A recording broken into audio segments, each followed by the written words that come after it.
I played Ghostrunner. And let me just start by saying I'm very much late to the party. This dystopian cyberpunk mass murder simulator is so much fun. To give you an idea of what kind of game this is, it does not have an option to change the difficulty. You play on one difficulty, and that's it, that's all you get. So if you decide that you actually want to pick up Ghostrunner, just know that you're gonna die a lot. Although you get to cut through bad guys mercilessly with a sword, this game is not easy, and I had to learn that the hard way.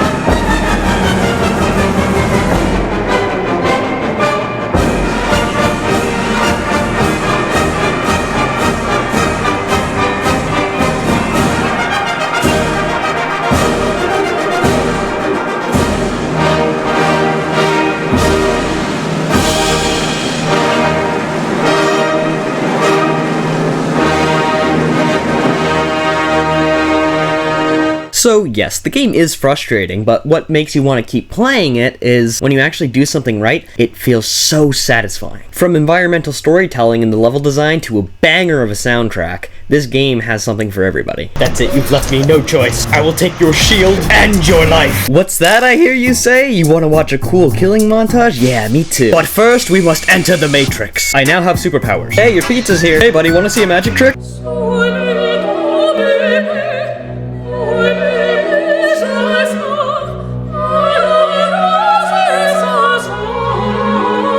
You can collect swords and other items in this game. Now, all the items that you pick up usually have lore, and I'd love to just suck this game off and say that it's amazing in every aspect, but it's not. And maybe that's just my own personal preference, but when I picked up all the random items, I never really read the description, I just didn't care. Now, I understand this is an indie project, and that's the easiest way to kind of do world building, but at the same time, I feel like they could have been a little bit more creative with how they presented it. Like, I picked up this old, scruffed up teddy bear, which is obviously supposed to represent, like, dead kids or something, but, like, I didn't read it not because I didn't want to be sad, I just didn't read it because I really didn't care. Now, I'm not sure if this was intentional, I think it was even discussed in the narrative, but I didn't really care about the world that I was in, I only really cared about the objectives that I had to do, also known as mercilessly killing people. Now, this could be saying something about the game, or it could just be saying something about who I am as a person, who knows? What I do know is Robot Ninja, big blood, equal fun. Now don't get me wrong, my criticism is not saying that this game is not good. I mean, for God's sake, watch this sword battle, please.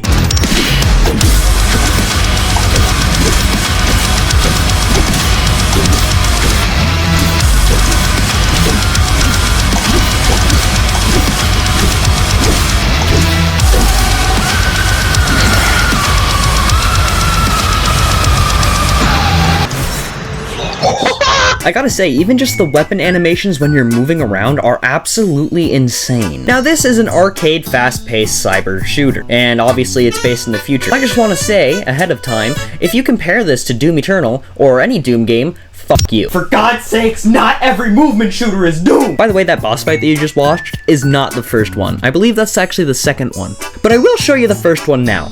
It's kind of a boss fight. It's also kind of really hard.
This boss fight wasn't bad, it was just really annoying. But hey, at least when you get bored, you can play Tetris. If we take away all 4 of your abilities that you get in the game, you're pretty much limited to only sword combat. You don't get to use a gun or anything, but there are things like ninja stars that you can use, which are kind of cool. And if you're still watching this far, you just know already that I can't pass over this. The dev team decided to pull an Uncharted and they added a train level. Now, don't get me wrong, I love myself a good train sequence, but it ended up being far more tedious than entertaining. I think this is because it was only really put in to refresh the gameplay, and it doesn't really even fit in with the story that I actually don't care about. It feels like it was just put in there for entertainment value. Oh, and did I mention the railway signs?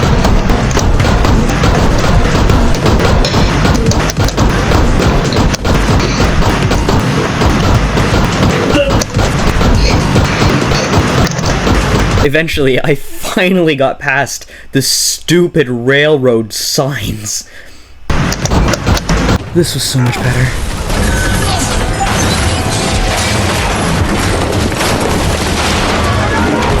Now that's how you do a train sequence.